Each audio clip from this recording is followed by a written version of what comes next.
بیا یادت بدم چجوری بدون قطره‌ای آب چلو مرغی درست کنی که هر کی قاشق اول رو خورد دستورشو ازت بگیره. پیازها و سیرا رو توی قابلمه میریزیم و بهش کمی روغن اضافه میکنیم. مقداری زعفرون روش میریزیم و مرغا رو روی پیازا میچینیم. دوباره زعفرون و نمک، درشو میذاریم. 10 دقیقه بعد که آب انداخت مرغا رو برمیگردونیم و سمت دیگه هم زعفرون میریزیم.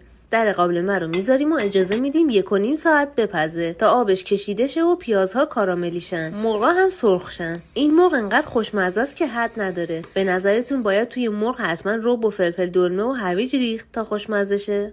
بیا یادت بدم چجوری بدون قطره‌ای آب چلو مرغی درست کنی که هر کی قاشق اول رو خورد دستورشو ازت بگیره. پیازها و سیرا رو توی قابلمه میریزیم و بهش کمی روغن اضافه میکنیم. مقداری زعفرون روش میریزیم و مرغا رو روی پیازا میچینیم. دوباره زعفرون و نمک، درشو میذاریم. 10 دقیقه بعد که آب انداخت مرغا رو برمیگردونیم و سمت دیگه هم زعفرون